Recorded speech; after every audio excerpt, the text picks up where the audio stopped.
Greetings, Reelers. My name is Philip, and together with my wife Sherry and two of our friends, Chris and James, we're Fellowship of the Reel. 4 people who love talking about movies almost as much as we do watching them.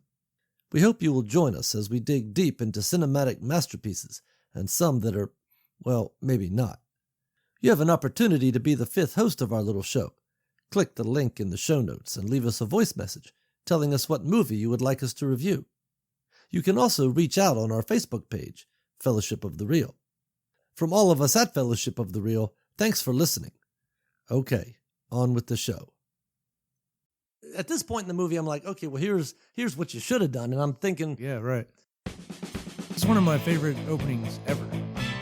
And I've watched that alternate ending, and it is garbage. It doesn't go where you think it's going to go. There's a monster. I'm ready for it to be over. Well, But I'm not sure I can even fully explain why I love this movie so much. I had some issues with this scene. My feelings on it have not changed. I fell asleep until the screaming. This is actually where I started enjoying the movie.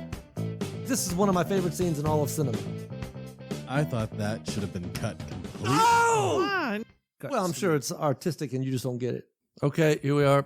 Fellowship of the Reel, 4 friends and a movie. We are going to roll right into this. Sherry will start off with her... I guess we're settling on Sherry's queries. Is that what we're calling it? Sherry's quotes, Sherry's queries. It kind of rhymes. She can name it. Yeah, Yeah, I have it. Yeah, all right. I just was going to say, who said that? Who said that? Okay, well... Who said that? All right, well, this is Who Said That? Well, actually, I don't ask who said it, but what movie. Yeah. Well, either way. Okay, here we are. Sherry's whatever. Wait a minute. What movie are we doing today? We're going to start off with Throw-Momma. Okay. Okay? All right. All right, so you ready? Yeah.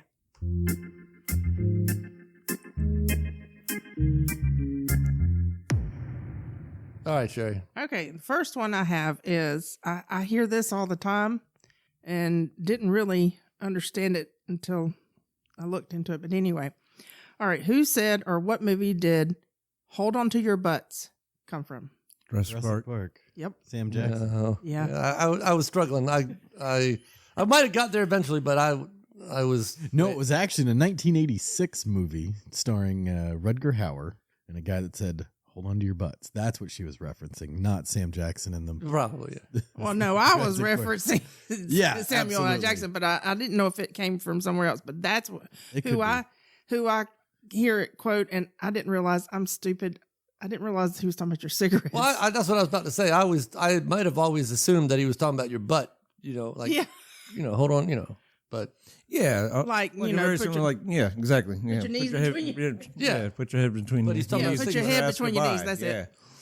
Yeah, but But he's talking about your cigarettes. cigarette butts. Okay. So All right. it could have. He could be quoting someone else because I don't know that was written for the movie. No, it was, but Hey, I don't know. someone had heard it anyway. All right. It's funny because I say that one like all the time. Oh, yeah. Like nobody like smokes in my family, but so I'm definitely referring to like your BUTT. Like Yeah. No, and, right. Like get on the gas. Hold on, you're like I'm pulling out quick, or something. I'll say hold on your butts after I do it. Just I don't know. There you go. See, I wasn't even aware that I guess say it so much until just now thinking about it. You have to say it like he does. Yeah. Hold on to your butts. Hold on to your butts. With Well, a you cigarette gotta- dangling out of yeah, your that's mouth. what I was thinking with that cigarette hanging out. Okay. All right. The next one, and this is the one I wasn't sure where it came from, or you can tell me what character probably. But anyway, it's Go Ahead, Make My Day. For fuck's sake. Yeah, Dirty Harry. But what's the Goes name of for the fuck's movie? sake. It Magnum might- Force. Is it Magnum Force or the Enforcer? It might be the Enforcer. It said, What's the second? What's the second one? The Magnum Force is the second one. What's that one? oh, it said Sudden Impact. Like What? the fourth one, I think. Sudden Go Impact?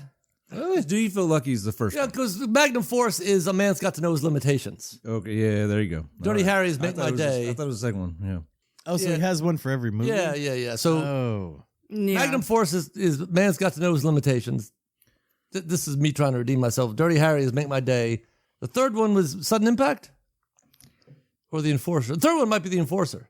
It's Sudden Impact was the movie that I read. What movie says Make My Day? Well, that's Sudden Impact. Go ahead, Make My Day.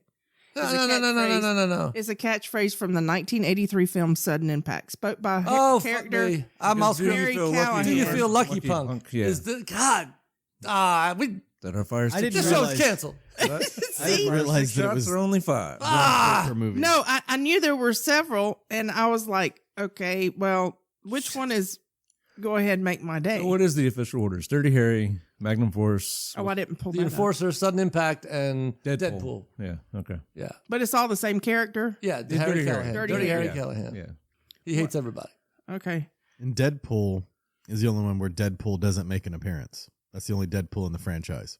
All right. This is what. Right? Sure. Is No, He does That's not, but the Jim prequel. Carrey does. Yeah, Jim So Carrey, there's that.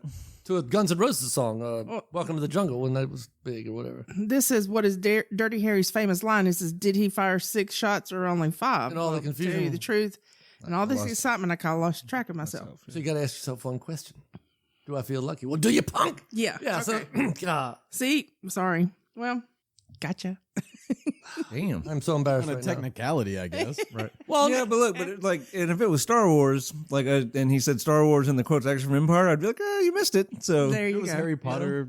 yeah, exactly. Yeah. So the right Yeah, no, series, well, make but my wrong days. movie. Yeah. Well, that's why if I did say this is who said that, Yeah, yeah, no. you would have gotten it So completely to right. stump Philip, pick a quote from a 40-year-old franchise. Well, Make My Day is probably the most famous, and so that's why I was like, "Oh, Dirty Harry." It is Dirty Harry. Yeah. Yeah. but- I was thinking it was the first 2. Yeah, but do I feel lucky? I didn't know there were 4. There's 5, I think. I didn't. Right? I have no idea. I don't Dirty think I've Harry, seen any. Magnum Force, I thought Deadpool was The the last one. Enforcer. Which is the one with the monkey? Ugh. Isn't he a truck driver? Oh, that's Any which way you can, and any which way but lose. lose. yeah, Left God turn, almighty. left turn, Clyde. yeah. Yeah, Eastwood is either 100% or let's just Whoa, pretend hey, that. hey! Like those are a lot of fun movies. I haven't seen them in a long time. Well, but you like it because it's a underground fist fighting ring, shots fired, man! Shots fired, bare knuckle brawl That was underground. passive aggressive as hell. and an orangutan. That's really cool. Yeah, loving. That's one Left of my turn, Clyde. Boom. Yeah, that's one of my favorite stories to tell about Chris. Is he came to me one time. He goes, "What do you think about an underground knife fighting Yeah, ring?" And I'm like, "Wouldn't all knife fighting be underground?" Yeah, no. It's, welcome to ESPN, where someone's gonna die. We'll talk about it. I say that all the time too. I say left turn, Clyde, all the time. Anyway, all right, the last one, Yeah. and it kind of has a relation. I mean, it has a tie-in, sort of, to this movie that we're talking about. Mama. Mhm. Okay. There's one character All right. that it may tie into. Okay, you ready? Yeah. These go to 11. Oh, This is Spinal Tap. Spinal Tap, yeah. Okay, I hear that all the time. This one goes I to heard 11, it. I heard it at our meeting This one goes to the 11. other night, and I'm sitting there going, "Do any of these people really know what that comes from?" Because I would have never known what it came from, except that I watched the movie. Yeah. But I hear Sustain. it. You hear the sustain? I hear it all the time. Yeah, yeah. But it was one of the funniest lines in that movie to me. Oh, should I put the more on it? Because it was like last time was Clint Eastwood, Dirty Harry, the movie. Yeah. So this was Spinal Tap, Nigel Tufnell. Oh, yeah, yeah, That's the character that said it, and he's talking to the director about his amplifier. yeah. There you go. This Well, why one don't goes you to just 10. make 10 the most? No, this one goes to 11. That's one's- exactly but where it's he one says higher. these go One to higher. 11. Yeah. No, don't touch it. Well, I wasn't. You don't touch it. Okay, so how does that tie into today's? How does that quote? Yeah. It's Billy Crystal. Well, Billy Crystal was the waiter. No. Dana Rob, what's Carvey. his name is in this as Yeah, Billy Rob- Crystal's agent.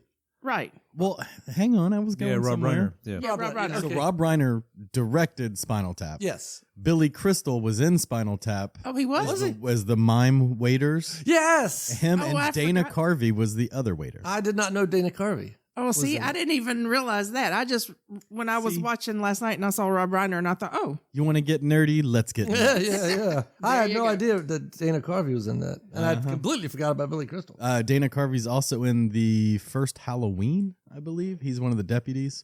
Like one of his very, very first roles. With the Really? like the original Halloween? Yeah.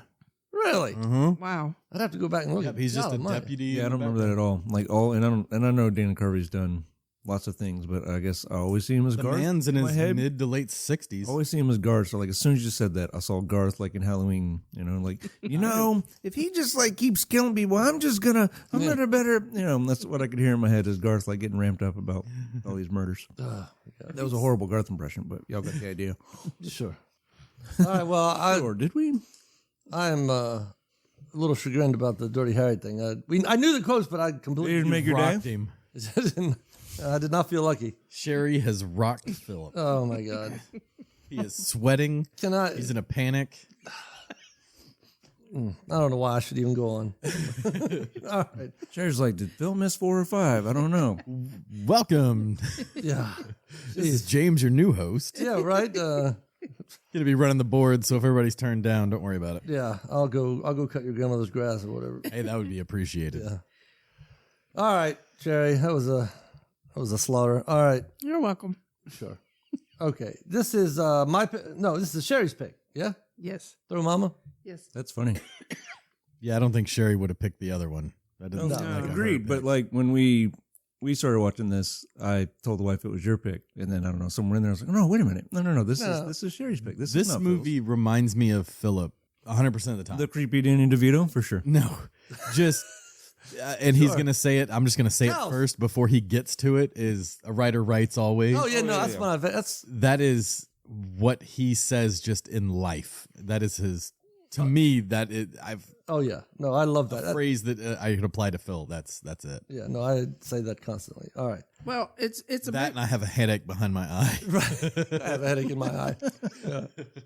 I was trying to think of a movie to pick, and I had thought about this last year, but when I was sitting at my computer one day at work, and it tells the weather, and it said humid. No, I said, I know exactly what movie I'm picking. Nice. the night was sultry.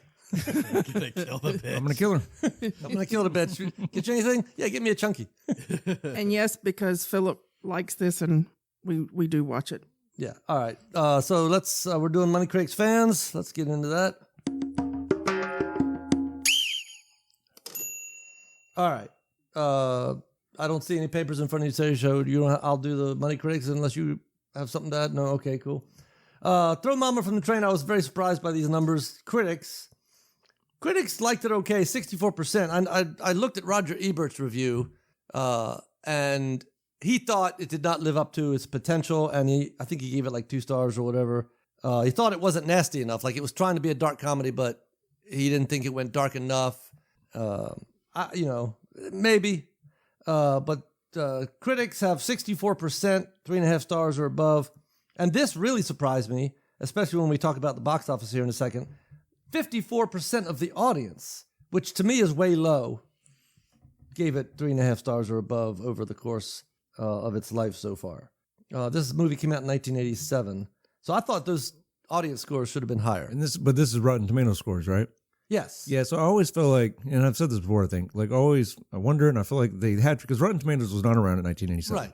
So these are all people going back and watching these reviews, right? Yes. They're way after the fact. So some movies hold up, some movies don't. I think some movies even, like I'm not sure everybody can appreciate going back and watching a movie and letting, when it was made, Right. like not have an impact on you. Right, and just trying to view it as a good story or a movie. Yeah. So I always think about that. Anytime we talk about an older movie and the scores, I always wonder how much that, like, would the scores have been the same if Rotten Tomatoes, you know what I mean? Yes. Was around in 87.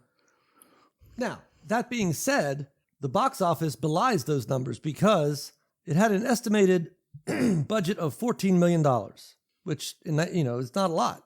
I don't know how big Billy Crystal was at the time. About 13 13 million of that 14, I bet. What do you think? Yeah. No, I'm joking. I know he had done. This is before City Slickers. Is it before City Slickers? And Yeah, what was that movie with where he played a cop with Running Scared? Running Scared? Yeah, I don't know when he. Wasn't I it tried Gregory? to watch that not Gregory too long Hines? ago. Yeah, Gregory Hines. That was before this, yeah? I don't know. I'd have to look. So I didn't This know. is I don't. after, I don't know. We'd have to look now, but I feel like it's after Harry Met Sally, but before City Slickers. Okay. Yeah. Let me see. I'm looking it up. There you go. Yeah, look if you can look that up. So $14 million. Now, it was never released worldwide. only domestic, which I guess I can understand that. 100% domestic release. 57, almost $58 million on a 14. So Anyway, 57 million. Sorry, on a 14 million budget. 7 million of that was the first weekend. So it made its money many, many times over. It was it had to have been considered a smash. yeah, this time. Throw Mama from the Train was after Princess Bride. Oh. That was in 87. After Running Scared, that was in 86. Yeah. And then Harry Met Sally, 89. City Slickers, 91. Yeah. So he was On the rise. Wrong. Yeah, that was wrong. early. So on Harry Met Sally, it was after that. Okay. Yeah, Yeah. Spinal But Tap. yeah, you was can tell he was 84. on the ride, just how he looks and just Yeah, no, I like Crystal in this. yeah. Yeah, so in the past, I don't know, month or so, we've watched Harry Met Sally and all these Yeah. Billy Crystal movies, and I've totally forgot. Billy Crystal's awesome. He makes me laugh. He makes me enjoy these Oh, movies. yeah, absolutely. But he's never been like, hey, let's watch a Billy Crystal movie. Right. Yeah. It's Right. so strange, Yeah. but he's And- awesome. I don't know that I'd ever want to meet him in person. Probably not. The You have a vibe headache I in get your- and the in press your I eye? get about Billy Crystal is arrogant, maybe. Yeah. And- Same thing and- with Bill Murray. Yeah. I don't know so much about but That's the vibe I get. Yeah, Stuff I've heard from about Bill yeah. Murray. So I won't run down. Definitely Chevy Chase. oh yeah, for sure. Yeah, Just don't meet your heroes. That's yeah. You don't want to yeah, meet your that's heroes, what they and say. Yeah. but I really like pretty much everything that Billy Crystal's in. Yeah, it's interesting. So like, and I think I do this every time, and I guess it's just part of the the podcast. But so Late did not watch these movies with me, but he did come in on part of it. I guess I force moments on him. If he's not going to watch the whole thing, I'll pause it and say Late, and more force him to come to the hall and come Yeah. look at whatever I'm, and he, I guess, humors me on it. But on this, there was a scene. It was the it was the coin collection scene. But anyhow, Late knows Danny DeVito. Yeah. He's seen Twins, and he knows him from Always Sunny in Philadelphia. Yes. He did not know really Billy Crystal. Like he didn't know who he was. So I was like, close your eyes and listen to him for a minute. And that wasn't the best scene for him to get what I was getting at. But like eventually he got it. Oh, that's Mike Wazowski from fucking Monsters Inc. Oh, yeah. So interesting, like the disconnect from Yeah. the other generations, like what they remember people for. You know what I mean? Yes. Absolutely. Like I don't know, it's weird. Yeah. So talking about the life of it and then Rotten Tomatoes, but It made $7 million its first weekend, and what was the total? 57.9, so essentially $58 million.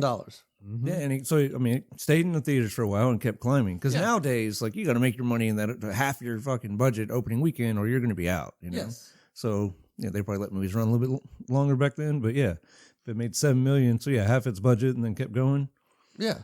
But I this is talking about comfort movies. I could watch this movie anytime. So that I think those scores are, I don't know. That you got some No, I was going to ask, do you want me to read the... the The synopsis? blurb. Yeah, read the blurb. So that's Money Critics, fans. I think the critics and fans scores. I can maybe understand the critics. The fans, I would have liked to have seen that higher, but it 4 or 5 times its budget in the theater. So I don't know how you complain about that. All right, Sherry, you got the synopsis? Yeah. All right. Larry, who is played by Billy Crystal, an author with a cruel ex-wife, Margaret. Kate, how do you say her last name? Mulgrew? Mulgrew. Yeah, Kate Mulgrew. yeah, she's Captain Janeway. Janeway. Yeah, I know. Yeah. I know. That's, yeah. Okay. Anyway, sorry. He teaches a writing workshop where Owen, played by Danny DeVito, one of his students, is fed up with domineering mother, Ann Ramsey. When Owen watches a Hitchcock classic that seems to mirror his own life, he decides to put the movie plot into action and offers to kill Margaret if Larry promises to murder his mom. Before Larry gets a chance to react to the plan, it seems that Owen has already sealed Margaret's fate. Yeah. All right. So, and Ebert acknowledges and says where some movies will allude to the source material, Danny DeVito actually shows him in the theater watching the Right. scene from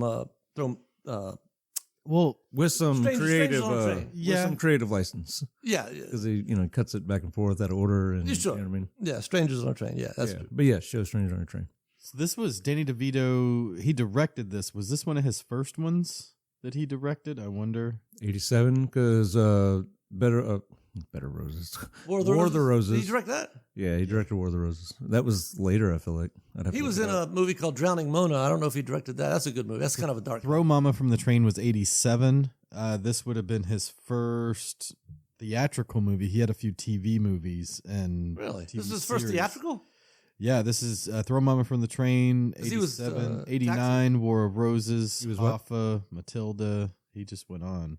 He played a sheriff on Drowning Mona, yeah. Yeah. Because I remember him from Taxi, the sitcom, Yeah. a long time ago. He directed TV series, a few episodes of Taxi, Likely Stories, Volume 2, Volume 4, Yeah. TV movies, and then so this is his first Theatrical. one. Yeah, before. So That's that's interesting. pretty cool. Yeah. And he's, of course, in Romancing the Stone. I love him in Romancing the Stone. And All then, right. of course, Always Sunny in Philadelphia. But he's just a character. He doesn't write on that show. He doesn't do anything but show up and say lines. Really? Yeah, that's all he does for that show. Yeah, Frank. He just has fun. Yeah. Oof. All right. Anything else on Money Critics fans? It made us money, man. And Yeah. but critics and fans, at least initially. Yeah, but I would like to have seen what they said, when it opened, because that's a lot of people going to the movies. Yeah. 57 million plus. Tickets were probably $5 back then or something. I don't know. Man, back when you could take a family of 4 out on the night on the town for $50. Yeah, absolutely. All right, we ready for the beats? Yeah. Let's get into it.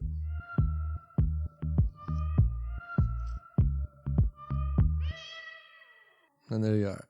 All right. Opening image. The image that I have a writer blocked. Sorry. Go ahead. Did we want to do genre? I think we kind of forget it sometimes and I remember later. So did we want to kind start? of do. Yeah. So did we want to start making that try to make that the first one, and I'm good with the free flow. Sometimes we do it, sometimes we don't. Like, I'm not trying to set rules. No. I always forget and then go back and either try to remember it. Trying to put it at the top of my notes before I get into the beat, so I'll try to remember. Yeah, I have it at the very end, which is probably where I thought of it. Okay, so Do not care. We can do it now or at the end, no. or- Let's do it now. What did you have? I have maybe one or two. Yeah. So my initial instinct was do with the problem, but Yeah. I think I've switched to Buddy Love. That's exactly. I had do for the problem ? And then right below that I said Buddy Love. Yeah. Does Yeah. it matter, or do I get points if I say the exact same thing? Yeah. Because I think that's what I was like. Is this a dude with a problem or Buddy Love? So Well- I'm learning something. Look at you, Thank James. Look at you. Yeah, you. man. I haven't read one book. I was about to say. So you're Not one lesson. 100% just Self-taught. Not one lesson. What movie? it's Wedding Singer. No, Steve Buscemi? it's Ferris Bueller. Dang it, What? Philip. No, that what- was on my list to ask. You are This- right. this you week? are right. No, You're right. Oh, It's when he's Bueller. playing But the James and I are both clarinet. thinking. That's Never right. had one lesson. sorry. Yeah. James and I are thinking If self-taught, you don't no quit- lessons. That's Yeah. Wedding Oh, Singer. yeah. See how a quote Now, can be. Yeah. we're getting off track, and James, I am sensitive to time, so I'm going to make this quick. We were watching Caddyshack, and there was a lot of back and forth on Caddyshack because some were improv comedians and some were like Dangerfield had a big problem with improv. I think he didn't like Because he already wrote all his jokes. Like Yes, yeah. But I don't know what side of the camp Chevy Chase falls on, but I was a little disappointed because in that movie, someone asked him how he's doing, and he says, "Oh, I feel like $100." And at that point, I'm like, "Oh man, come on," because that's such a great throwaway line. Except I heard it in Fletch. He says the exact same thing. You look terrible. I feel like $100. So that means he's not great on the fly because reuse a line. Come on.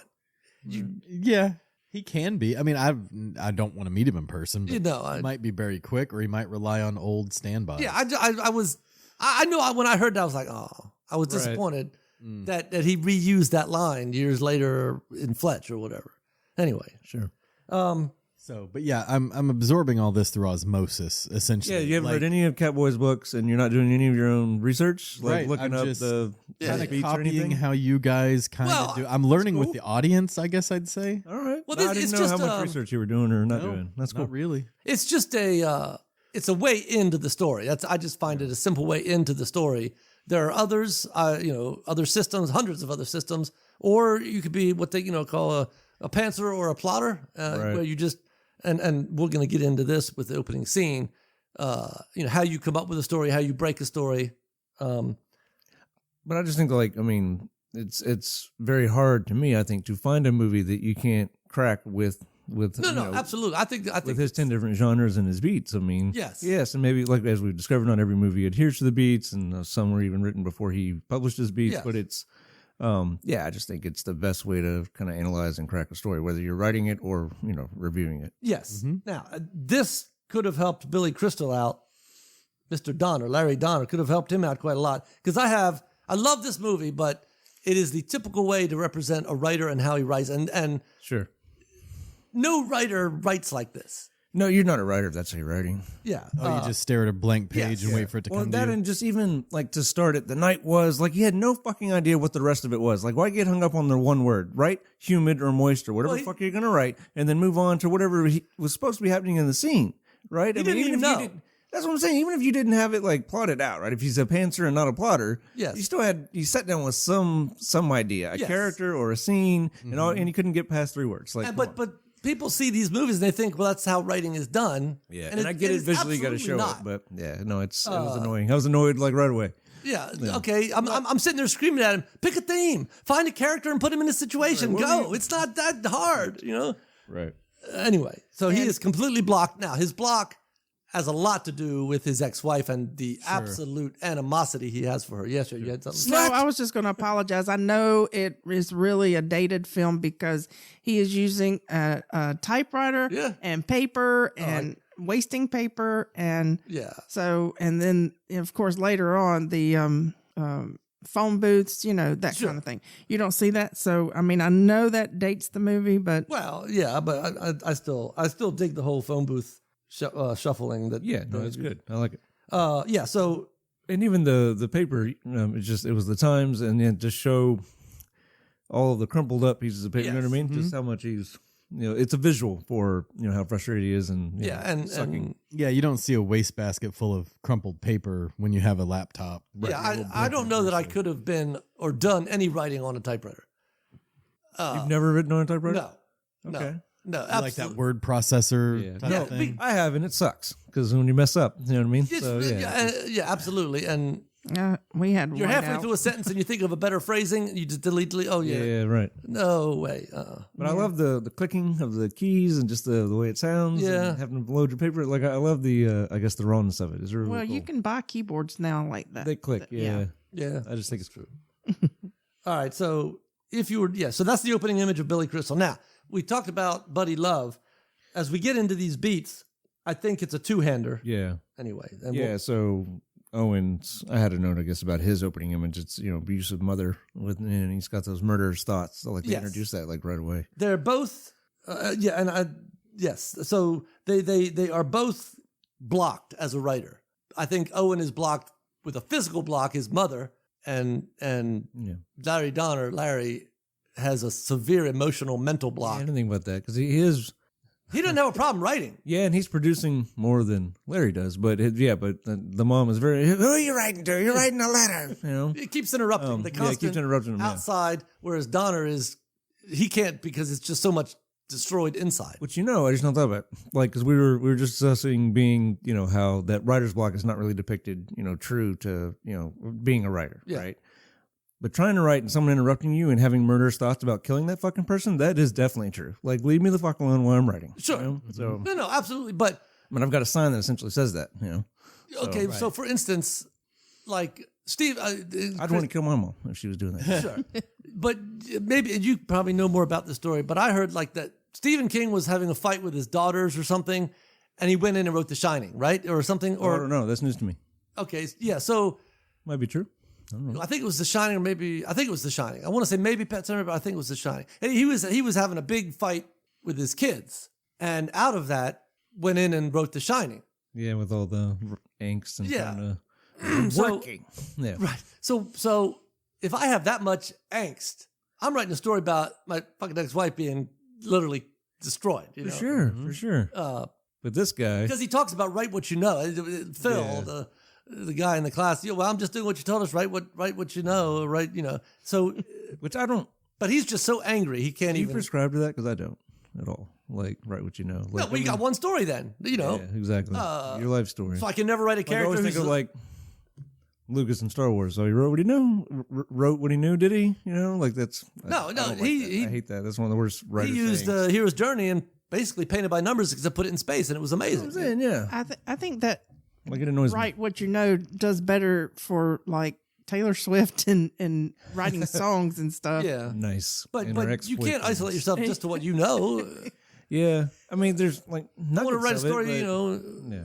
Yeah, I don't know. I mean, so I heard. That's what research is for, right? yeah, and imagination. Well, see, I think I'm you're not trying saying that write what you know is like write what you've been investigating. Write what like Sure. George Lucas, he did that. Yeah. all right. That he knew that, so he wrote that. He didn't write like me. I won't write a country song. Yeah. I Sure. don't know how. Write what you know. I write heavy metal. Well, it's 3 chords and a repetitive phrase.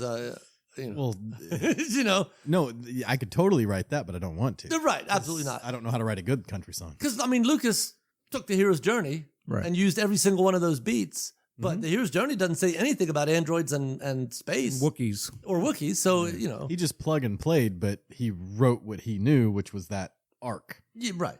So, like you were saying, you sit down, you write what you know. You start with a guy, you put him in a situation. Yeah. You get him up the tree, you get him out of the tree. Yeah. Whatever Right. it is. There you go. See, absolutely. Yeah, You absolutely. just plug and play, and then you develop the thing. But a writer writes always and write what you know. Right. Except for Larry does not. Yes. Yeah. The setup here: angry, frustrated, maniacal at his ex-wife having stolen his story. His wife, a deceptive liar, femme fatale. Owen, a femme fatale of his own. His mother, his writer's block. Both angry and frustrated at their situations. This is all sort of set up. Donner is a writing teacher. Owen, his student. His student's not necessarily a talent pool I have. So we got him again, didn't we, Dave? And that's So bad. unfortunately that's probably true. Yeah. Go on Amazon and look at all these self-published books. Like, Yes. you know, you can Well- buy 10 of them. You're going to find 8 of them that fucking suck. Well, like I said when we were watching it, it makes it easier when you do have the internet to get the correct names of all the instruments on a submarine, but that drove me crazy. And then he pulls down the thing and The presses thing. the thing. Oh my gosh. Yeah. It drives Again, me crazy every write time. what you know. If you don't know shit about a submarine, don't write about a submarine. Yeah, or spend a shit ton of time reading about submarines, man. Yeah. He went up and pushed a button. And I was sitting there going, they would be calling each other by their rank or by something else other than Well, Dave or whatever she said. We got him, didn't we, Dave? And he said, yeah. we sure did like 3 or 4 times. Now here's the paradox. People who aren't writers think, oh, anybody can write. I can write. Anybody can write. It's easy. Right. And so they come out with this crap. And anybody can write, but the mistake is thinking that there is not a skill set involved. Right. Oh, anybody could be a surgeon. You cut and pull stuff out. Okay, well, Yeah, no, I think a combination of raw talent, good instincts, and fucking work. would, Putting you in the know- work. You get better at every story you tell, Sure. right? So, it's and I would say you theoretically, don't hopefully, even need that much talent if you will just educate yourself about the mechanics on how of to the do story. it. Yeah. Yeah. I don't know why there's this conception that there is no Oh, I could do that. mechanics to a story. Right. Because if the writer has done his job, it's hidden. You don't see it. But people don't see it and they think it's not there. But and that's why I have such a problem with scenes like this with Larry Donner sitting in front. I said, okay, first thing I'm thinking, I'm screaming every time. And it's almost, I said, pick a theme, dude, and say that in every scene. Just go. Didn't we say the same thing in The Shining? Is like Jack Nicholson's like with his bullshit. writer's You're block. not Yeah, writing. right. Yes. Yeah, see, Yes. but it's a universal. Okay, so writing itself is not something you can film and have be interesting. Okay. Oh, for sure. No, you got to have them crumbling up paper, throwing it, getting frustrated, and saying the one line over and over. Yeah, I was thinking about that earlier. Yeah. Yes, and It's all in your head, right? So the guys you're filming a guy sitting there thinking. Yes, Which how boring is that? Smoking a cigarette, Yeah. just ta-ta-ta-ta-ta-ta, and he's in the zone. It's 2.5 hours of just yeah. You're like Smoking some moving, more, not going to the drinking, bathroom. whatever. Yeah. yes, and so shows like Castle, a writer, okay, but Castle and it's always a writer and he had to go be working on the police force because you cannot show this guy Right. like James is saying sitting Right. around, anyway. The actual craft of it is not entertaining. No, Like Body wants to Adaptation see is that. probably one of the few movies that tried to at least show it. What is like, it? Adaptation with Nicolas Cage. That's one of the Yeah, because like that scene where he's like, all right, and I don't remember what he said, but the scene, but and the night was, I'm hungry, a blueberry muffin, yeah, blueberry. You know, right. Like, just starts railing off. That's a little bit better than Right. Yeah. Stacey did say in her 20 minutes that she watched, if I hear the night was one more goddamn time. And Billy, Larry Donner does not want to hear it again. Yeah. I'm going to kill the bitch, you know. I'm going to kill the bitch. Donner is obsessed to the point of distraction by his feelings toward his ex-wife, affecting his current relationship with his girlfriend. Owen is obsessed with his feelings toward his mother, often homicidal. And then, like I said, his black internal, Donner's, and then Owen's. How did he not sue his ex-wife? Because if he wrote that book and she published it, Well, see, here's the thing. Is There's there some probably kind of no proof? trail. Like it's a written paper manuscript. So you have the manuscript, and how are you going to prove that you typed it versus, whereas now, check the IP address on the file, or I have 6 backed up but copies. you wouldn't have more than just one copy. You wouldn't have drafts and rough drafts, and then editor might have looked at it before. Well, and- his editor said you've never written anything, so I don't know that he ever turned it in. That's Yeah, what I was going to say. that's- I don't think he ever wrote anything. yeah, pasta. He just He blames. never wrote her. anything. He wrote that book. He wrote Hellfire or whatever. Hot Fire. Did he? Hotfire. I don't think he did. Well- I think he was going to and thought about it. Like, because later on, his buddy, I don't remember his Well, she his didn't friend. write it. There's no way she wrote it. She is absolutely. Maybe she got tired of. I think she stole the she did. manuscript. I think she did write it because just at the end, when with Owen, She didn't. He's like, "Oh, you wrote a story," because he finally gets around and fucking writes a story, right?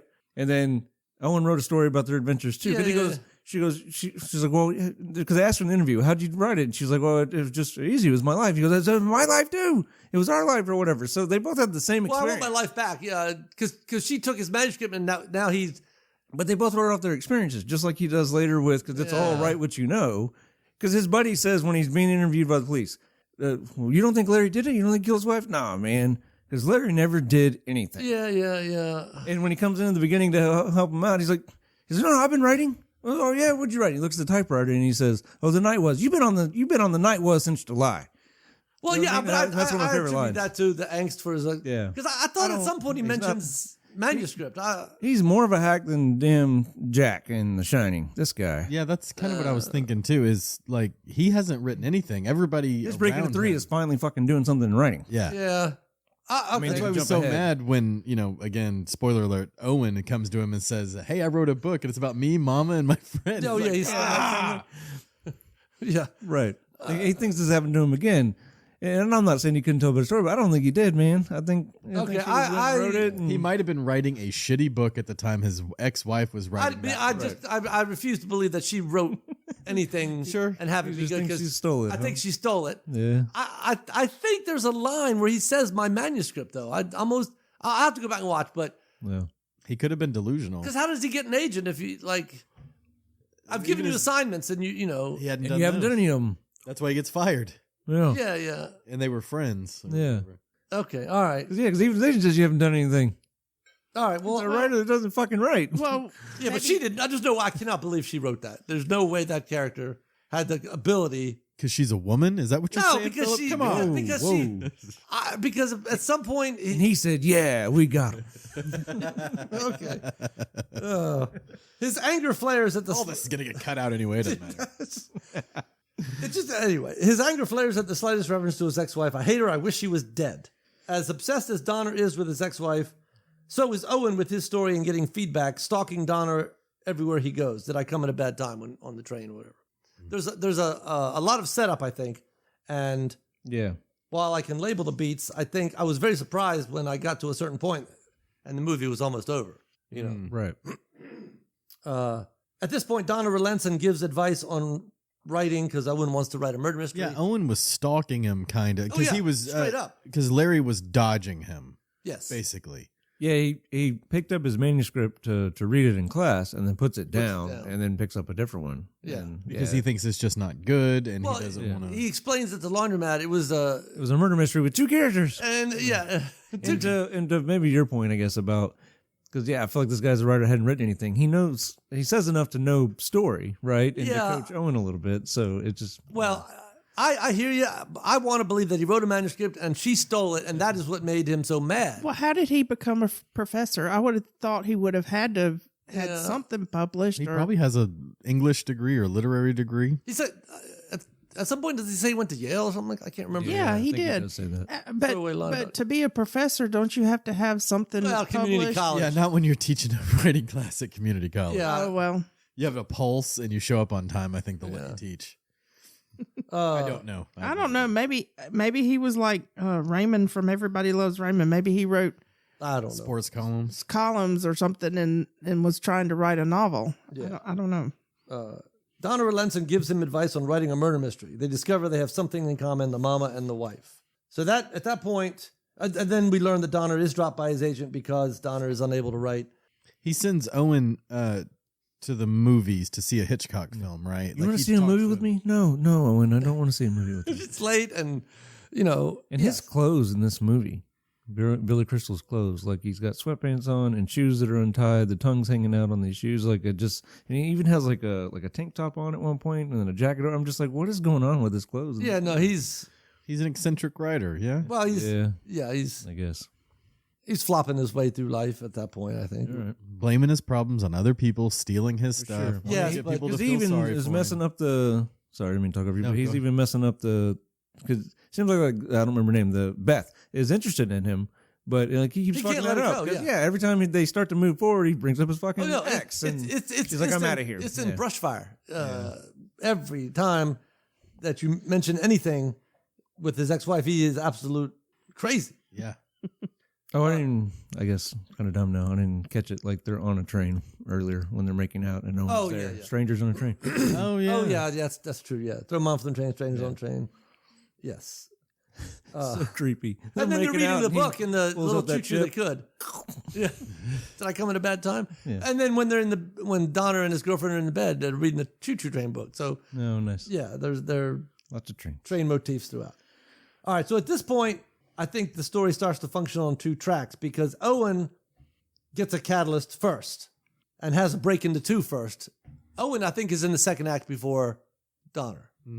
Yeah, because the seeing the strangers on a train and the Yes. crisscross. So like that's his catalyst and gives him the Yes. idea, and then going after Margaret, just breaking into. Yes, Yeah. Owen goes to see strangers on trains. I'm calling this Owen's catalyst. And for Owen, I don't think there's any debate. He sees that and is like, bam. There's no even second thought about it. He's on a plane to Hawaii. Yeah. Next scene. My question is, where does he get all this money from? He's just hopping planes and traveling, and Hawaii's not cheap. Yeah, I don't know what it was in '87. But he doesn't look like they're rolling No, in he money. does not. You And- saw his coin. They live in collection, a man. That's big true. house. Maybe his coin collection is worth a lot. Yeah. This No, one- I don't know if he's a caretaker for his mother. She very well could be drawing Social Security and Well, maybe his father had money or something because the house is really big. Maybe. yeah. I imagine she's got some kind of income and that he's taking care of her and doesn't really have a lot of skills for anything else. But this movie's not about Danny DeVito's income. Right. Wrong kind of movie, kid. Not that kind of movie, kid. That's right. fine. Yeah. Yes. Owen has this catalyst, no debate. Owen breaks into his act 2 first. He goes to Hawaii. So Owen flies into the second act into Hawaii. And then breaking into Owen goes to Hawaii. The fun and games. So Owen has his catalyst is breaking into two and even fun and games before Donner does. Yes. You know. Yes. Fun and games, Owen, his first attempt at murder, some light reading and a sandwich. So he's at her condo in Hawaii. He just hides behind the couch, Hides and pushes behind the the couch. phone towards her. I love the shots of him when he goes to puts on his gloves as he's approaching her real slow, and he just the way he holds his hands out Like a zombie. And he does it later on in the Or a boat too. mummy. It's really, really funny. I was watching that. I was like, oh, look, the first screen appearance of OJ's murder gloves. Yeah, right. Nice. That's why they didn't fit. They belonged to Danny DeVito. That's right. That's why they didn't fit. Oh, shit. But yeah, so the gardener comes in. He has to hide behind the couch. Yeah, They he's start- barking like a dog. I can show yeah, I was like, is he barking like? Oh, what's going on here? Yeah. What is that noise? Is he barking like a dog? And then somebody makes a comment about it. Oh, I guess she gets a phone call. Yeah. Oh, it's But yeah, but I like how he's hiding behind the yes, couch. I know he does. He's hiding behind the couch. Yeah, go make a sandwich. Yeah, and they're He's just hanging out in the Right. place. he starts looking at the magazine that's on the and then the phone rings. She can't reach it. Yeah. He pushes it for her. That's good stuff. No, That a lot was- of good that was sight gags. Yeah, that was good. His second attempt, a slow boat to Maui. You know, he tries to talk to her, and she is not impressed. But again, with the gloves, like you said, on the boat. More than not impressed. She was like, "Fuck off." Like, yeah, you know, no, literally got a- absolute. This is my first time to. Nope, not doing this. Not- It's up with Jesus. This little troll sitting next to me. Like, at that point, you're like, all right, this bitch deserves to die. No, I think she is totally entitled, and I think she I mean, she was stole just that manuscript. she was just on national TV with Oprah Winfrey No, talking about her best-selling book. She's in Hawaii, living her best life. She was really shitty And- on Oprah though too. Yeah, but Yes, I love very Danny smug DeVito. and- But you know, if I was an attractive rich woman and this I'm not talking to you, 5 right? foot Yeah. guy came over here, yes, Yeah, but you're right, first James. time to Hawaii. You're Because, right. I'm getting up and leaving too. You're right. This At least looking away. Oh, what's that on my I don't know if this guy's phone in gonna murder '87? me. Yeah. this device was used in Californication with David Duchovny. He had written this manuscript, and he sleeps with some young girl. A lot of young girls he sleeps with, but he sleeps with this one, and she steals the manuscript and publishes it. Now, she didn't write a single word, but is hailed as this new writer, and he's got issues or whatever. Yeah, it's just back up your stuff and save it and prove that it's yours. Right. Yes. So, fun and games. Second time. Okay. So Donner passes. Now Donner at this point is still stewing over his ex-wife, and he passes out on the beach overnight. His car goes dead. Still in his first act. That's right. Yeah, he's drunk as a skunk on the rock as the tide's coming in. He's asking the Rock for writing. Yeah, there are oysters or shrimp out here that have that's what it is, not the Rock. Sorry. Yeah. have better lines. You know. Yeah, Right. Meanwhile, she's out on the yacht. on the Yes. boat. Yeah, And boat. we are led to believe that. She drops her earring and reaching over the rail. Even then, like again with his hands, like he's got him like he's gonna strangle her from behind, like he was earlier. And then when she's bending over, like goes, they make a little sound effect to his hands go forward, like it's from holding him up to, or I mean from holding him down to up, like so he could push her. Yeah, it goes whoop. so silly. And I think people may judge this movie too hard because it is just silly fun. The whole movie is just silly fun. And I'd love it every time, but Donner gets his catalyst. A call from Owen saying it's taken care of. Yep, that's what I had. His wife is dead just like he wanted. And then he discovers he has no alibi. Oh, and that's hilarious when the phone rings and Danny DeVito's in one spot. Okay, I gotta go, and then he hangs up, and then it rings again, and he's in a different part of the island. It's the whole shuffle. It's like, It's like there's a phone booth in the middle of a field. Yeah. No. It's Yeah, you're right. Good. Wait, I gotta go. Click, ring. What, Owen? I don't want to say, but I killed her. Right. Yeah. See, I mean, it's just good fun. All right. Now Donner has a debate. Owen does not have a debate. Donner does. Owen didn't kill her. Owen didn't kill Margaret. First, he's in denial that Owen even did it. Yeah. He did kill her, and I have no alibi. So he's vacillating between these 2 points. He did and he did. Poor poor Margaret, the slut. Yeah. Now there is this funny scene where he goes to his girlfriend. Yep. And the dialogue appears to Beth as a may or may not murderer. I like the one. I thought you were talking about the one where he goes to his friend, who's I guess he's got a woman over or whatever. Marcellus, right? Yeah. I don't remember his name. Yeah. The musician. Yeah, but he goes in there and he's talking to him and he's Oh like, man, you were here. yeah, right. I was here. There's no way I could have made that flight. And she goes, well, if you left it this time, and she starts breaking it all down. Just the guy's line is really funny. He goes, she's punching holes in your stuff, man. Yeah. She was right. You did it. And they don't even know what he's talking about. Right. Yeah. Just a the way the good guy friend. does it. Yeah, That's a she's good punching friend holes who's in your stuff, rolling with it. man. Yeah. I don't know. That one made me laugh. There's all right, the then he keys goes to by the the door. Yeah. Then he goes right on your way out. But yeah, then he goes to Beth. Yes. And that whole conversation does nothing for his cause. I killed your wife. You have to kill my mama. Debate refusal will not kill his mama, Donner. Still debating, refusing. The whole "you lied to me" scene. And we don't have a cousin Patty. Bang. I still dig that scene. A frying pan to the head. Yeah. With no place to go, Donner bonds with Owen over some coins. Would you say that seems pretty late for Break Into 2 for Billy Crystal? This is still debate. Is it? Yes. Donner breaks into 2 here in a few minutes. That's what I'm saying. Owen is on. Yeah, I thought his breaking into was deciding to go hide out with them because he doesn't have a debate. And it's kind of weird, almost like having Yeah. cross Well, he's on because the they have run. the big car thing and they crash, and then after that he's now at his house, at Owen's house. For some reason, because he's trying to hide, right? That's why I wanted to pause real quick because my Break Into 2, again, not knowing shit about anything, but Break Into 2 was right there on the beach when he wakes up, and now he's in this upside down world of Owen's killed his wife, quote unquote. Now he's been challenged to do it. That's where I had it put. I could it's be totally wrong. Yeah. So I guess I'm looking for a decision. Yeah, you have to cross the threshold. Yes. As a character. So Can't be something pushed across the threshold. Typically, you don't want your main character dragged yeah, across. you don't want like they can 'Cause it's not passive. land on their feet once they cross. Like they can go across and then and So stumble it's very and possible immediately that you're fall. correct, But and that that Billy Crystal is forced into the second act.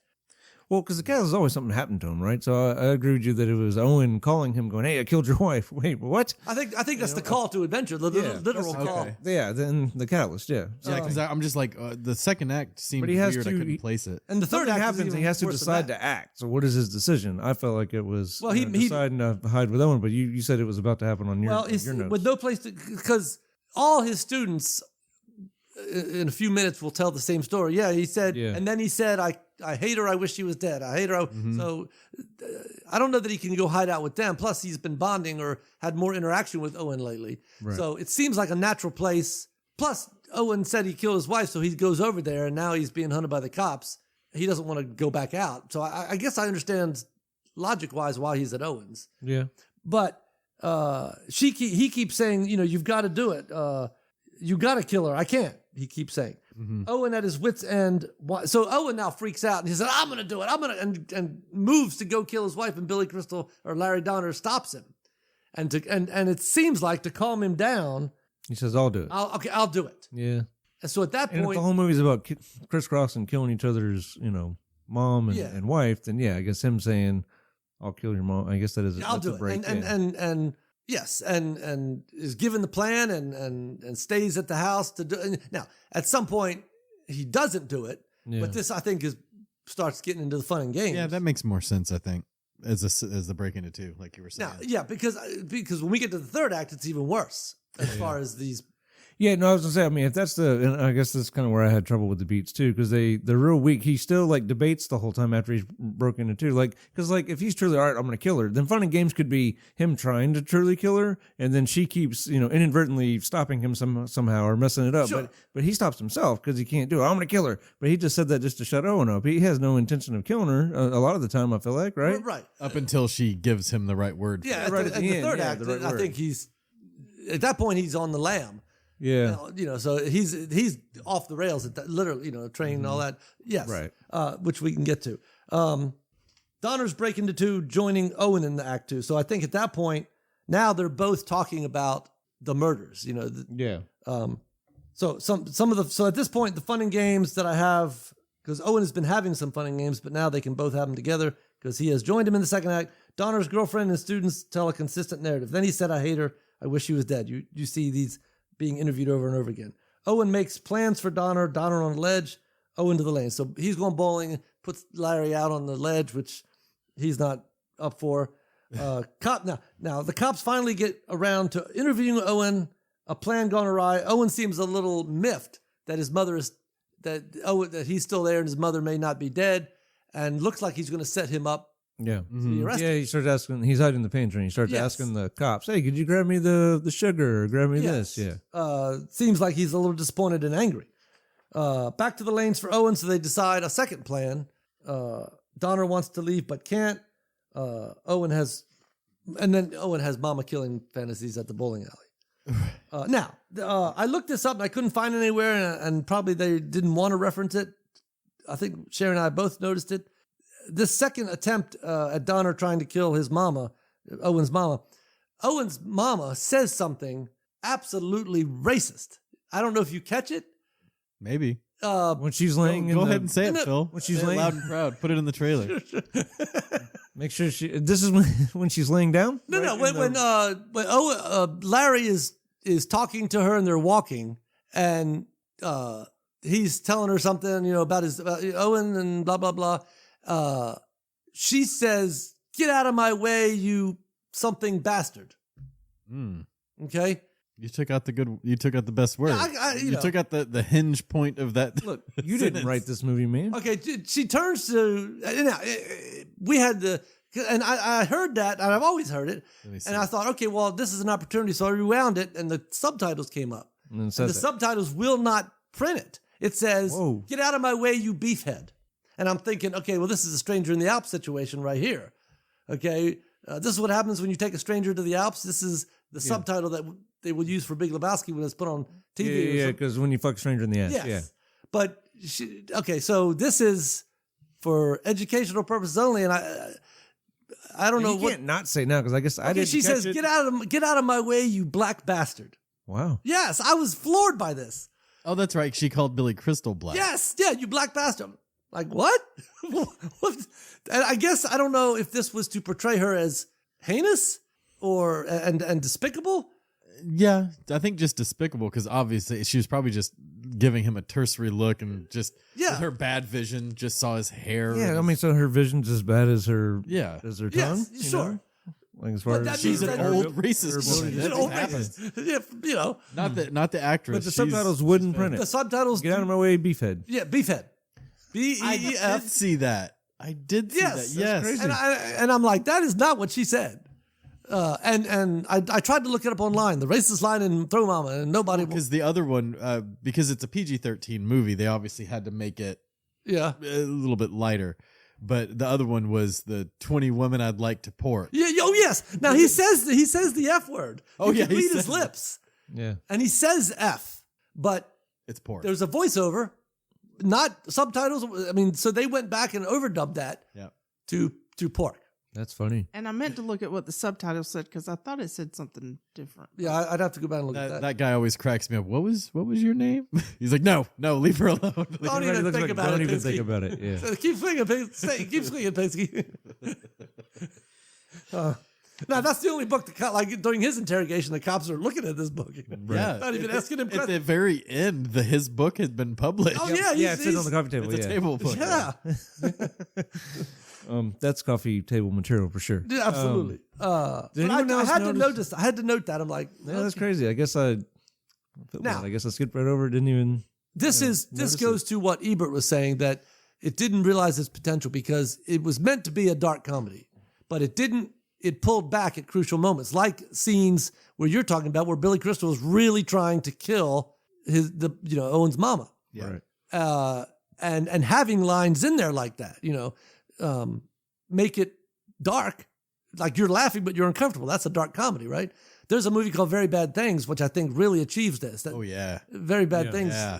I'd have to see it again, but I remember watching that and being like, ugh, Right. It had Jeremy Piven in it. yeah, and Christian Slater. Slater, yeah, Christian Slater. And Daniel Stern. yeah. Like at the end, they are fucked. Yeah. Just in a situation anyway. Did anyone else notice that Mama sounds like Cartman from South Park? Like her voice and Cartman, Yeah. they're the Yeah. same. Yeah. Have you seen interviews with the actress of that one who plays that? I don't guess I have. She is well spoken and calm and very sweet. She had And throat cancer. Yes, during she that. had. Yeah, we looked it up. She had esophageal cancer. Yeah. In '84. And she was still going through treatment. Yeah. At the Oh, time okay. of For this the movie. Goonies and everything? Yeah, because we looked at Goonies was '85. So Okay. she got the cancer in '84. Oh. Anne Ramsey. Yes, Yeah. that's her name. And then she died in '88, and this was what, 87? She won an Oscar wow. for this movie. Yeah. yeah, no, because I saw her in interviews and I'm like, wow, They that's took part of her tongue away to get rid of the cancer. Yeah. and Oh then my it came gosh. back. because she really, like, she, as despicable as she is one of the draws of So you're saying you saw interviews and she doesn't talk like that? no, right, Sherry? Didn't we see? Well, she spoke more proper. It Yeah, sounded she was like. very. Because I thought she talked like that because she missed part of her tongue, right? Wow. Because in Goonies she sounds the same way, yeah. She was talking about. Was she talking about Goonies character? She's talking about this character, right? This character, but I mean, she may have still had a little bit of that like she- rough sounding, but still, she didn't like. Yeah, no, I mean, it was not near as rough as this. Do you want to feel really old right now? Okay, Anne Ramsey died when she was 59 years old. Yeah. I would have pegged her way older. She Yeah. looked a lot older. How old are you, Philip? Not 59. Double nickels. But see, I'm just like the way that we view age, like 59, man, that's Oh my that god. ain't. Well, at 28, you're like 59. Oh my god, how's she even? Yeah. At Hope 50 I'm dead before then. Yeah, at 55. Well, yeah. I always think it's funny that I wonder if the Who still does that song. Hope I die before I get Kids old. are all right. I hope I die before I get old. Yeah. Oh no, they don't. No. Pete Townshend's completely deaf. Yeah. Now he's just saying who? What? Who are you? Who are you? Yes. Yes. You're welcome. That was a slow burn joke. Yeah. Okay. So yeah, she takes the but like I said, at that point I think the movie does pull back and doesn't get as dark. So that I think is a legitimate beef. Although I really enjoyed this movie for what it is. So had it been darker, maybe it'd been more fun. I don't know. We're coming up on what I'm calling a midpoint false victory. And this is always a point of contention because these are tricky. So what did you have a midpoint that you were able to identify, either one of you? I guess when Owen thinks he kills Mama with the trumpet was a false victory. Yes. If they're trying to kill her, then that's what it. Yes. But it like occurred to me way after the fact. Like, Yeah. I'm watching it and I'm like, shit. Like most of these beats are empty. Like as I'm Right. watching No, the movie, I I had to go back and One line. think about it again and go, all right, this is Yeah, that's what I was thinking. Why didn't he just do that to begin with? right. Just Well, I think he does, because he wants, like, he has these fantasies, but he always feels bad about it, to where, even to the point where he's got the scissors in his hand. Like Sherry was like, "Oh my god, he actually had the scissors." Yes, but these are fantasies that are beginning to affect his real life. But I still think he's pulling back from that. And now we learned that Mrs. Donner fell off the boat and he never actually killed her. Mm-hmm. And Owen knows he didn't kill her, has to, unless he thinks he did push her. I don't know. He saw her go over. Yeah, and he was going to push her. So there is some confusion about whether he knows he actually killed her or knows he didn't actually kill her, and now just wants Larry to kill his. I think he knows. Yeah, I think he knows he didn't kill her, right? Because he saw her fall, because she fell over, right? He never touched her, I don't think. And she fell over, and he just went back and goes, all right, well, that was easy because I didn't have to do shit. And I'm going to go back and tell I'm going to go back and tell Larry, yep, you need to kill my mom. Yes. Well, if I could go back and give him some advice, it was 1987? Yeah. I'd be like, dude, go get Slayer's Rain and Blood album, put it on 12, Yeah. and just rock out, and your mom will stroke out. Yeah, right.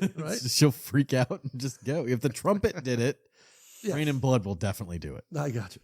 She's always slapping him in the face. Oh, the slaps. So maybe she's already a fan of Yeah, Slayer. yeah, that's true. They look She already real. has that album.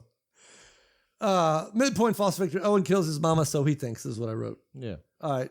Bad guys clues in. I have one line. Mama is not dead. She's not a woman. She's the Terminator. So this is where I have, if you're going to have a bad guy close in, it's Mama's not dead, Right. And that's pretty much what I had. All is lost. I have as a false defeat if we're doing a false victory. Mm-hmm. Mama recognizes Donner and they are forced to flee. So he has to leave. I guess if this is... Oh, because now he's a suspect and Yes. she knows, he's in my house. Yes. All right, yeah, mine are a little bit different. I have the mom recognizing him as a suspect as part of the bad guys close in.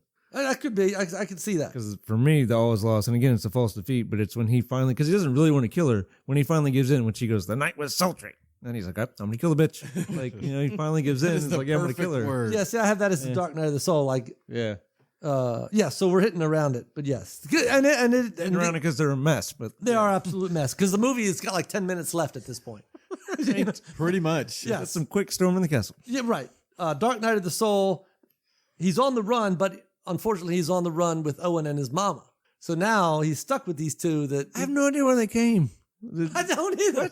All of a sudden he's, because she chased him out of the house. He runs out of the house. Yes. Right? Because she recognizes him or whatever. Murder. And then he runs out of the house. And then And then they cut to, he's on the train going to Mexico.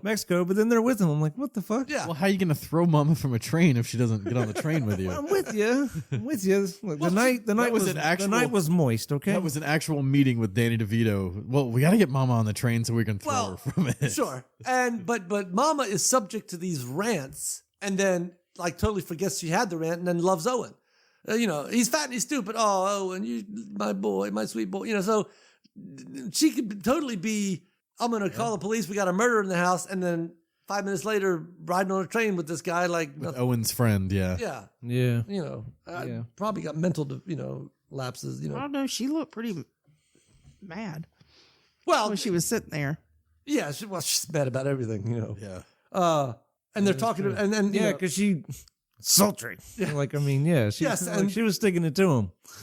yes, and I was sultry, So maybe had Billy Crystal and Owen just befriended her and, helped have her co-write their stories, Yeah. maybe she could have set them off with the right words, like the night was sultry. Here's some ideas, Owen. If she was more supportive, Yeah. maybe they could have both benefited from some great books. No, I think Larry wouldn't have written anything, and she would have sold his story. And she has a hit book, Yeah, because she could have been like, Mama, what is the night was? She'd be like, sultry. She'd be like, oh, I'm going to buy you a house. That would have been such a nice story. Sure. Otherwise, she's just a bitch. Oh my God. You're going to cut all this out, aren't you? No, this is good. So it's Let's move along. well, Dark Night of the Soul. So this is what I have, and I think Chris is probably right. where he has it. But on the run with Owen's mom, the night was sultry. I'm going to kill the bitch. Want anything? Get me a chunky. I love that exchange. Yes. In pursuit of Mama, Owen in pursuit of Donner. They both relent and save Mama. Mama throws Donner from the train. And then Donner is cleared by the reappearance of Margaret. But he is still obsessed. So I think he's still in his dark night because he is still obsessed, having these dreams of strangling her. Mm-hmm. Which, now, that is probably one of the darkest moments because in that scene, Billy Crystal is strangling her and he's got the look. I mean, to me, that almost is out of pace with the rest of the movie. That scene is darker than anything else in the movie to where it looks like almost a homicidal scene, you know? Mm-hmm. Yeah. So I have, and at that point, he's still in the throes of writer's block and angst and hatred, and until he can cross over from that, he's still in the second act. Yeah, he's in the hospital with a broken leg, having fallen from a moving train, and he's still bitching about his ex. Yeah, yes, and then his roommate. Yeah, I can't take any more of this shit. Take it. I'm gonna leave you. Right. I think that's his dark night to me. Yeah, I think that's in the bed bitching and moaning. That's what I have. Because I had the Hightower surprise as him coming and saying, "I wrote a book too." Ooh, that is good because I didn't even. This guy, look at this guy. That's brilliant. I didn't even have that. I did not have that at all. I was like, that's not it. Thanks. That's awesome, James. Bye. Awesome. Later. Mic drop. Because that's what he's like. Oh my god. Yeah, because his break into 3 is right in the book or whatever. That's his attacking the castle, the castle, sure. and then James is totally right. And the Hightower surprise is fucking Owen in his book. Yeah, I see. I didn't even at that point. I'm like, I have no Hightower surprise. No, I don't have shit. So just keep worshiping me. It's cool. Sure. Go ahead. Donner is shit. We're ahead. A couple more weeks, and this will be James's podcast. Right. Yeah. Donner is still obsessed with Margaret, has fantasies of killing her. Now, break into 3. Here's James' point. Seeing his hatred is finally hurting himself, he has a breakthrough and bangs out a novel, gets reacquainted with his girlfriend, and is now actually on friendly terms with Owen.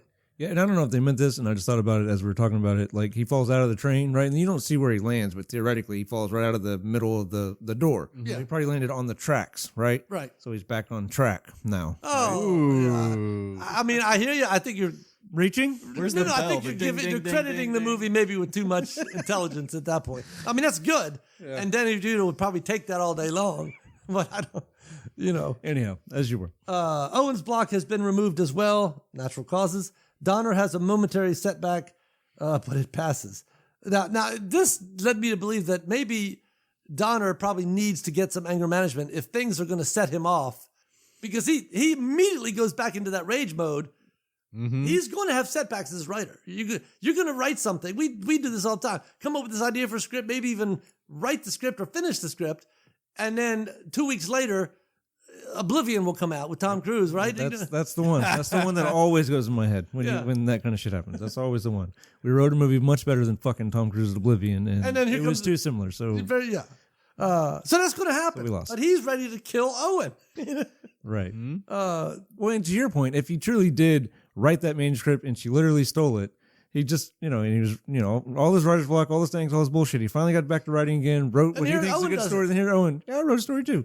Yeah, maybe I'm shitting on that guy too. Write what you know, and that's Owen's story too. Sure. But that's what leads me to believe about the ex-wife that was her story too, so she wrote it. Right. But anyway, we're past that part. Yeah. Sure. But it's a children's book. Yes. Yeah, but it's pop-up. It's a pop-up book. So nice. That was the greatest thing I've ever seen, or whatever it was he says. Yes. Yes. And instead of killing her at the end, we go on a picnic. You're right. Kill, picnic, whatever. Final image, an unblocked, successful author on a beach earning 20%. Rain at the beginning. Now, at the beginning, there is rain outside his window. Yep. Here he is on a beach full of sun. The end. You ever seen a weeble wobble like that? Yeah, what he says? The throwaway lines, yeah. With this book, you get a free balloon. Right. Go out there further, Owen. Maybe somebody will harpoon you. Yes. Good stuff. And I think that's straight up Billy Crystal at that point, Yeah. He's hilarious. Yeah, so, and then at the end, I wrote, well, what does this do with the problem or Buddy Love? What did we decide on? Buddy Love? I think we decided on Buddy Love. I think so. An incomplete hero counterpart needed to make their life whole. A complication that is keeping them apart, even though, and I don't, keeping them apart, maybe they are friends together at the end. So these are the two that are circling each other who are joined at the end or whatever. Well, yeah, because like on the complication, it talks about it could be a misunderstanding, which I feel like that's what happened. Yeah. I'm going to kill you, Yes. crisscross. All right. That's what that's Throw-Momma. I think we got into We have gotten off track a little bit. Nah. Yes. Want to do the pass, consider, recommend part? Yes, yeah, we can do that part. At least I didn't get to make my train wreck joke. At least it wasn't a train wreck. Oh, right. Now Sorry. Not yet. All right. Pass consider.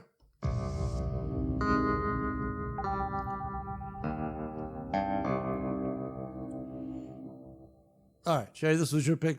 You want to start us off? Oh, I recommend it. Yeah, sure. I Yeah. don't know. I just always enjoyed watching it. Yeah, it's I guess no. I like dark comedies. Yeah, sure. And you know. Had it gone darker, maybe it wouldn't have been as much fun. I don't know. I mean, I don't Yeah, it'd know, have been but- too much of a swing, I think. yeah, because so we think it's weak at some points on the beats and this kind of thing, and it is, and it's got flaws. I think Ebert is probably right. However, at the end of the day, I have bought this on every format it's been out on, to include VHS. I think own it on digital, own it on DVD or whatever, and I enjoy it every single time I watch it. So, can a movie be flawed but still serve you in the way that it was meant to? And I think yes, because I love the shit out of this movie, and I feel good and laugh we're laughing now just talking about it. So I think it's important to know the mechanics, yes, to write a story, but if you can entertain and bring some value to your audience, I think they'll forgive a lot. I forgive a lot about this movie. And one last thing I will say, I always love Owen loves his mama. Yeah, Owen loves his mama. Owen loves his mama. Yeah. Yeah, I love you, Because mama. Yeah.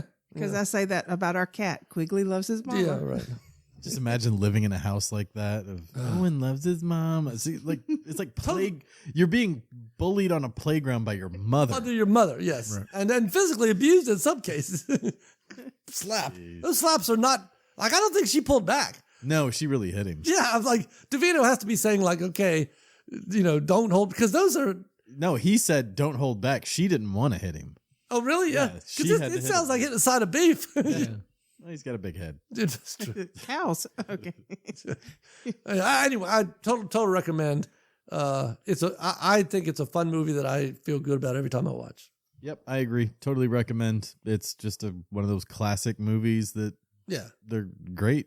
It's light on content, but it is high on flavor. It's like eating a sweet piece of candy or a chocolate chip cookie, man. Yeah, it's a good Danny DeVito, Billy Crystal vehicle. Yeah, I'm gonna go with be the odd man out here and just do like a consider, I guess. Yeah. I can understand that. Yeah, I didn't like it as much. I probably laughed more here in this podcast than I did actually in the movie. Really? That's funny. Yeah. Consider it if you're a Billy Crystal fan or even Danny DeVito. But yeah, outside of that, All it right. was just all right to me. Okay. I guess you said that you could forgive it for a lot. I guess maybe I found where I couldn't. Yeah. Yeah. Yeah, I can see that. Like, I recommend this movie because of the baggage I bring with it. Right, Like, yes. it's just, it makes me happy. Yeah, Like, right. A lot about this movie just makes me happy. So Yeah. that's where that's coming from. And Ebert liked it, but I read his review and he was not thrilled by it. He thought it was disappointing in a lot of ways, whatever. Cool. All right. All right. Okay. Well, that is Throw-Momma-From-The-Train. Owen loves his mama. That's right. But trying to write and someone interrupting you and having murderous thoughts about killing that fucking person, that is definitely true. We got him, didn't we, Dave? And he said, yeah. If I hear the night was one more goddamn time. I don't want to say, but I killed her. Poor Margaret. The slut! Go ahead and say it, Phil. She's Say it late. loud and proud. Put it in the trailer. It pulled back at crucial moments, like scenes where you're talking about. Yeah. Well, how are you going to throw Mama from a train if she doesn't get on the train with you? I'm with you. Sultry. Natural causes. And instead of killing her at the end, we go on a picnic. You're right. Cows.